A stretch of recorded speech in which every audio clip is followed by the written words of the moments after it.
Keep Wonosobo Asri Forever. Assalamualaikum Sobat Citra di Wonosobo dan di mana-mana. Jumpa kembali bersama Ricky Wibisana. Dan selamat pagi untuk Anda dimanapun berada tanpa terkecuali yang sedang mendengarkan juga via streaming di jogjastreamers.com ya.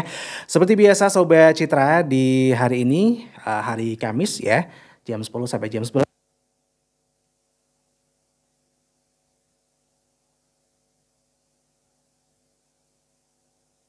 Dan hari ini sudah hadir narasumber kita langsung ke studio Citra FM ya. Ada Ibu Ika, ini selaku pemegang gizi di Puskesmas 1 Wonosobo. Bu Ika, apa kabar? Baik, alhamdulillah. Alhamdulillah bisa ketemu lagi ya. Iya. Iya. Alhamdulillah. Iya, alhamdulillah sehat semuanya ya Bu ya. Iya. Oke, dan tentunya hari ini kita akan bahas spesial tema juga yang dimana pada 25 Februari kemarin ya Bu ya. 25 Januari. Oh, dari 25 Januari. Ini ada Hari Gizi Nasional ya. Diperingati Hari Gizi Nasional setiap tanggal 25 Januari ya Bu ya. Oke, dan ini berhubungan dengan itu dan juga tema di Hari Gizi Nasional 2023 ini adalah protein hewani cegah stunting ya. Oke, Ibu Ika kenapa memilih tema ini? Ini tema sudah terbit di Kemenkes ya. Di Kemenkes ya, Nah, oke. Kalau yang tahun lalu itu cegah obesitas dan stunting. Untuk tahun 2023 ini memang temanya adalah lebih ke stuntingnya, jadi protein hewani untuk mencegah stunting. Jadi kita tidak membuat tema sendiri, tapi secara nasional sudah serentak itu kita melakukan kegiatan yang menjurusnya ke protein hewani. Protein hewani. Oh iya begitu ya. Ini seberapa penting sih Bu Ika untuk protein hewani ini bagi pertumbuhan anak? Iya, jadi begini, kita dari awal stuntingnya dulu ya Mas. Barangkali di sini ada juga pemirsa yang lupa barangkali stunting itu merupakan kejadian gagal tumbuh seorang bayi atau balita, di mana itu penyebabnya itu kekurangan gizi dalam jangka waktu yang lama. Nah, akibatnya itu secara fisik itu terlihat pertumbuhan khususnya untuk tinggi badannya tidak sesuai dengan usianya. Nah, kemudian mengapa ini nanti maksud saya protein hewani kenapa menjadi penting di sini? Karena mungkin waktu kita SMP atau SMA itu ya kita juga pernah membahas untuk protein. Fungsi protein sendiri di situ adalah untuk yang pertama adalah mengganti sel-sel yang rusak Mas. Nah, kemudian yang kedua juga menumbuhkan sel-sel yang baru. Nah, ini di sini juga termasuk sel-sel di seluruh tubuh tidak terkecuali ya termasuk tulang juga. Pertumbuhan tulang ya Bu ya. Ya seperti itu salah satunya. Selain dia nanti kalau tulang ya ada juga kalsium ya. Tapi kayak protein itu memang sebagai kayak penggeraknya. Jadi misalkan gini Mas Vicky, misalkan sudah konsumsi kalsium yang banyak nih, tetapi tanpa protein maka dia tidak bisa terserap maksimal. Seperti itu Mas. Iya, seperti itu ya. Jadi ini untuk mencegah stunting juga ya Ibu ya, karena memang stunting di Jawa Tengah Wonosobo. Kalau di Wonosobo sendiri mungkin kalau di tingkat nasional kita memang tidak termasuk tinggi sekali ya, tetapi harapannya nanti di tahun 2024 itu 14%. Kita masih di atas 14%. Ya, masih di atas 14%. Kalau yang data yang saya dapat ini, sebenarnya kita sudah turun. Kemarin itu yang standar nasional ya Mas ya, itu 24,6. Untuk SSBI atau subsidi nasional itu sudah mencapai 21,6. Ini sudah turun Mas.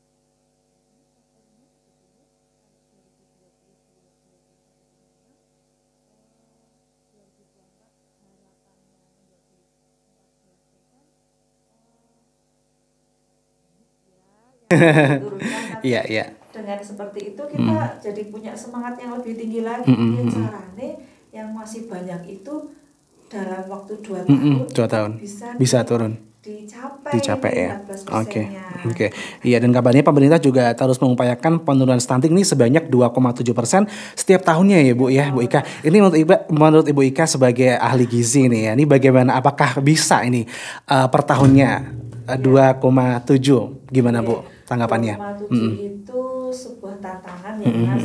Jadi kemarin itu kebetulan memang akhir 2022 ini di Kabupaten Wonosobo itu termasuk salah satu kabupaten di Indonesia yang mendapatkan jatah kuota untuk pemberian makanan tambahan untuk balita. Nah, dari situ kita juga sebetulnya bisa mengetahui sejauh mana anak-anak itu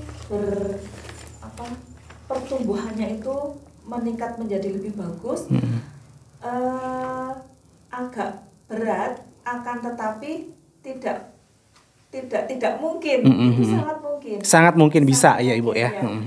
Lah, yang kita harus waspada juga apabila kalau yang balita itu sakit kena infeksi misalnya, entah kecacingan, entah flek atau TB paru, entah ada infeksi-infeksi yang lain.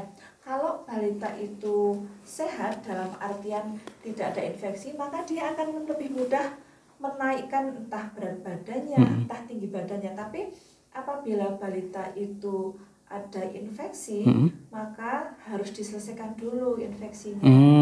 Seperti itu ya.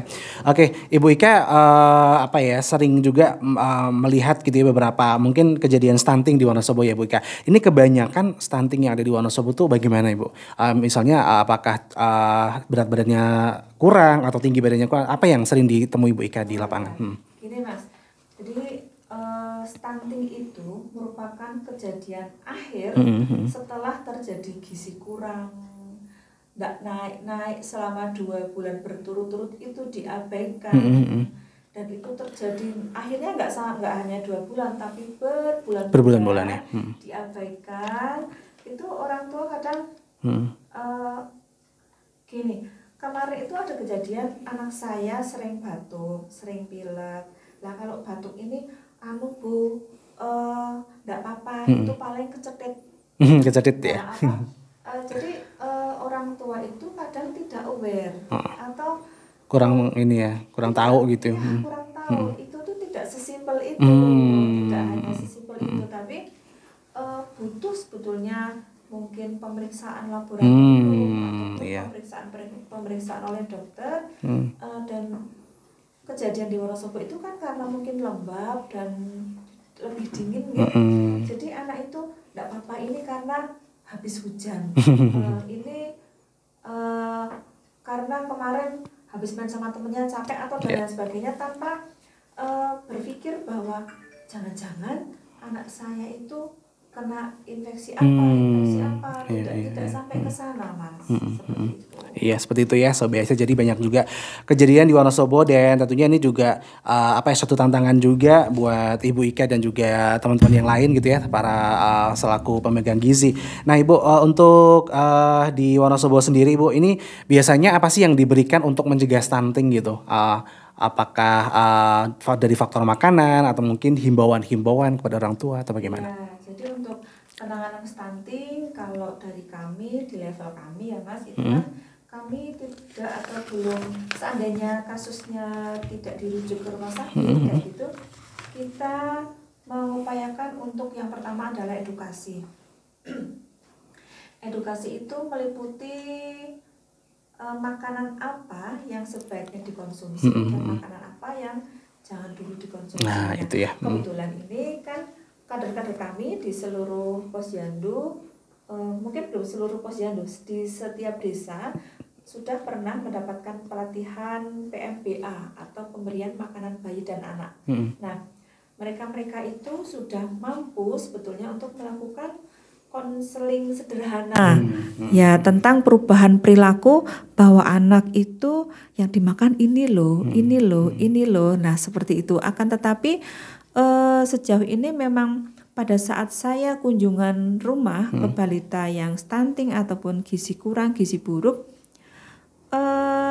dari semua yang saya kunjungi rata-rata itu ketelatenan orang tua. Ada yang kurang telaten, ada yang telaten banget. Banyak, gitu. banyak yang nggak telaten. Banyak yang nggak telaten ternyata ya. Jadi, dengan kesibukan yang jualan ataupun apa ya, mungkin pengaruh gadget juga ya. Jadi ternyata yang terpapar nggak cuma anak-anak loh Mas, tapi emak-emak pun juga ya. Itu juga lebih upload sama gadgetnya. Sambil tiduran, sambil megang HP ya kan. Gitu. Jadi, dan apa ya, sebetulnya mereka itu lebih punya akses ilmu itu lebih karena dari tangan kita bisa mendapatkan informasi apapun yang kita inginkan, akan tetapi kadang berlalu begitu saja. Jadi sebetulnya seorang ibu seperti tadi yang saya kebetulan tadi ada konseling gizi ini Mas ibu hamil yang anemia. Sedangkan dia sudah menjelang persalinan, sudah 9 bulan. Ya, apa yang harus dilakukan? Ya, yang bisa dilakukan sekarang adalah mematuhi apa yang disampaikan oleh kalau di kami Bu Bidan dan Bu Dokter dan saya sendiri selaku petugas gizi. Tolong untuk tablet FE-nya nanti diteruskan sampai dengan dia melahirkan, sampai dengan dia menyusui tetap harus diminum. Nah seperti itu, karena memang bagaimana ya Mas, kita itu kalau saya sendiri dari awal konseling itu saya mengupayakan seorang ibu itu harus kehamilannya itu harus berkualitas. Jadi konsep pertama dengan suami, bagaimana ya Mas, kita itu berumah tangga, tapi berumah tangga nanti juga yang berkualitas, menghasilkan anak-anak juga yang berkualitas. Toh nantinya kita pengennya anak kita nyon sewu nggih lebih berada dari kita, lebih pinter dari kita, lebih sukses dari kita. Lah itu banget. Diawali dari kalau sedang mengandung ya sudah, dalam kandungan ini diupayakan bagaimana caranya untuk bisa lebih baik lagi dan lebih berkualitas. Jadi bisa dibilang kompleks ya Bu ya. Kompleks dan untuk kehamilan dan sebagainya gitu, mengurus anak juga nggak sesederhana itu gitu ya. Dan ini juga termasuk himbauan juga untuk para ibu-ibu di luar sana gitu ya. Ini kan sering banget megang gadget ya Bu ya. Betul, smartphone, HP pintar. Nah ini jangan cuman buat sosial media aja, tapi buat cari informasi tentang stunting, tentang makanan-makanan yang bergizi ya Bu ya. Resep-resep kan banyak ya Mas. Ini bisa digunakan ya nama smartphone gitu ya Bu ya. Oke Sobat Cita, makin menarik aja perbincangan kita hari ini bersama Ibu Ika, dan kita break dulu. Habis ini jangan kemana-mana, tetap stay tune bersama Riki Bibisana, masih di TTS Tanya Tenaga Kesehatan di 98.8 Citra FM. Wonosobo banget.